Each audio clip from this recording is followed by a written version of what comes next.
민족 중흥의 길 박정희.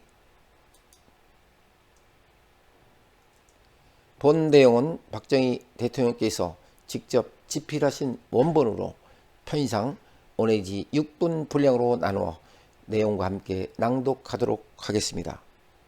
구독하시면 박정희 대통령 저서 모든 내용을 읽으실 수 있으십니다. 제4장 고도산업사회의 도전, 경제발전의 동력, 두 번째 시간입니다. 우리 국민들은 북한 공산 집단의 끊임없는 도전과 그로 인한 전쟁의 위협 속에서 국력을 배양하는 것만이 우리의 생존과 번영을 보장하고 평화통일의 소망을 이룩할 수 있는 유일한 길임을 한결같이 깨닫고 너나 할 것 없이 국민 총화에 앞장섰다. 이처럼 국가 목표에 대한 확고한 국민적 합의 아래 안정과 총화의 기틀이 마련됨으로써 생산과 건설이 차질 없이 추진될 수 있었던 것이다. 이러한 노력을 통해 우리는 단순한 반공에서 승공의 발판을 굳게 다져나가고 있다. 나는 일찍이 우리의 자유체제와 북한의 공산체제 가운데 어느 것이 더 국민을 풍요하고 잘 살게 할 수 있느냐를 결정하기 위해 개발과 건설의 경쟁에 나설 것을 제의했다. 이러한 남북한의 선의 경쟁은 이미 우리의 승리로 판가름 나고 있지만 우리는 앞으로도 개방사회의 장점과 정치 안정의 바탕 위에서 우리 국민의 자질을 더욱 발휘하여 경제의 고도 성장을 계속시켜 나가므로 이 땅에 풍요한 고도 산업사회를 이룩해야 한다. 물론 고도 성장이 앞으로도 가능하며 과연 우리가 고도 산업사회를 그렇게 빨리 이룩할 수 있느냐 하는 데 대해서는 의문을 제기하는 사람도 더러 있는 것 같다. 그러나 문제는 우리들의 정신적 자세와 노력이다. 이제 우리도 웬만큼은 잘 살게 되었으니 적당히 해두자는 식의 정신 이완이 생긴다면 더 이상의 발전은 어렵게 되고 앞으로 더욱 치열해질 국제 경쟁에서 또다시 낙오함으로써 그간 땀 흘려 이룩한 성장의 성과마저 숲으로 돌아가고 말 것이다. 우리보다 수십 배의 국민 소득을 가진 나라들은 현재의 수준에 만족할 수도 있겠지만 그동안 가난을 탈피하기 위해 피땀 어린 노력을 기울여온 우리로서는 현 단계에서 발전의 속도를 늦출 수는 없다.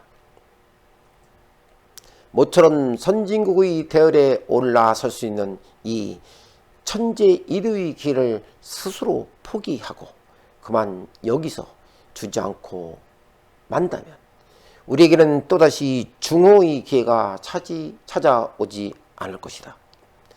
그동안 우리가 이룩한 개발의 성과는 우리 출발 당시 실정에 비해 크다고 할 수 있을 뿐 평화 통일과 민족 중흥을 이룩하겠다는 우리 목표는 아직도 미흡하다.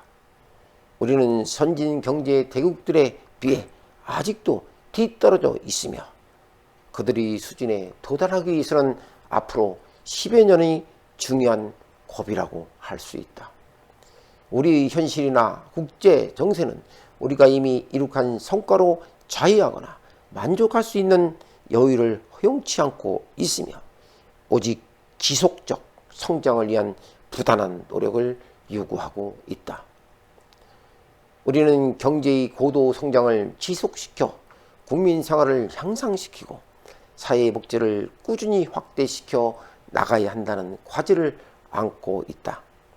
아직도 일자리가 없는 사람이 많은 우리의 형편에서는 경제 성장을 통해 새로운 고용의 기회를 창출하는 것이 무엇보다 중요하다. 해마다 늘어나는 청소년 인구만 해도 50만 명에 가까우며 이들에게 새로운 일자리가 마련되지 않으면 그들의 생활이 어려울 뿐 아니라 국가적으로도 막대한 인적 자원의 손실을 가져오게 된다. 마치 발전소가 없으면 전력을 생산할 수 있는 강물이 그냥 바다로 흘러가 버리는 것과 마찬가지다.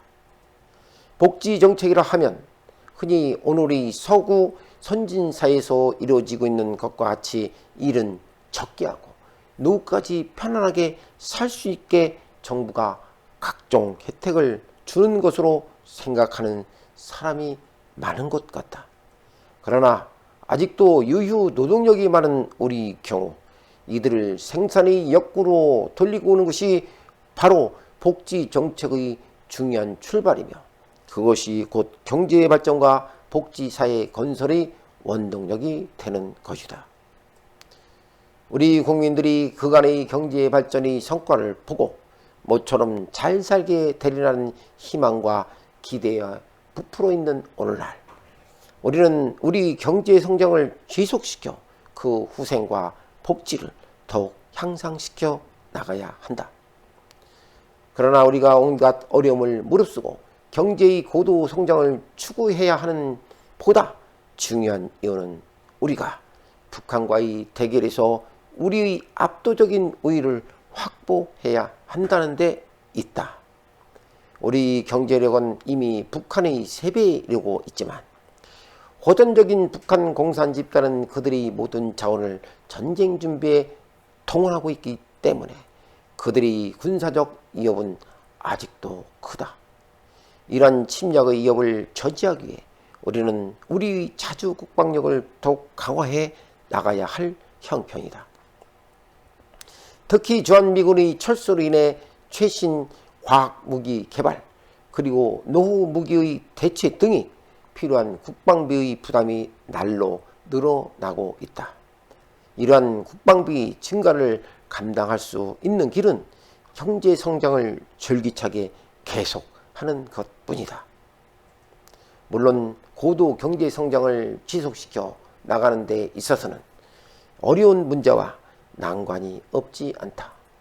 자주 국방의 강화나 국민 복지 확대는 경제 성장을 필요로 하면서 동시에 성장을 제약하는 요인이 될 수 있기 때문에 어떻게 그들 간의 균형과 조화를 이룩하느냐 하는 것도 어려운 문제라고 할 수 있다. 그러나 지난날 우리는 훨씬 적은 경제 규모 아래서도 싸우면서 건설하고 건설하면서 싸우는 저력을 발휘해 왔으며 우리 경제 규모와 적응력이 계속 커지고 있는 만큼 우리가 힘을 합쳐 노력하면 이를 충분히 극복해 나갈 수 있을 것이다.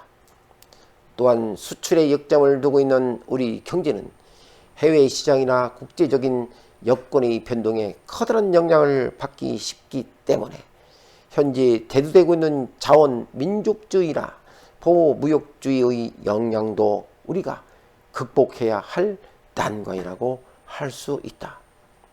따라서 우리는 항상 외부의 상황 변화를 미리 예측하고 판단하는 장기적인 안목을 갖고 그에 기민하고 신축성 있게 대처할 수 있는 태세를 갖추고 있어야 한다.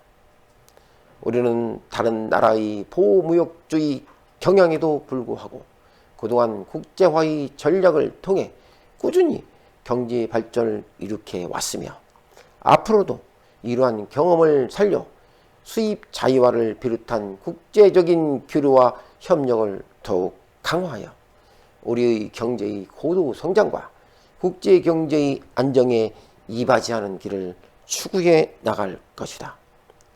선진국들을 추격하는 입장에 있는 우리로서는 오늘날의 선진국들이 걸어온 전철을 밟지 않을 수 있다는 이점은 있지만 그 반면 그들과 국제시장에서 경쟁해야 하는 부담과 함께 그들 선진사회로부터 유입되는 문화와 사상으로 인해 가치의 혼란을 겪게 되는 단점도 있다.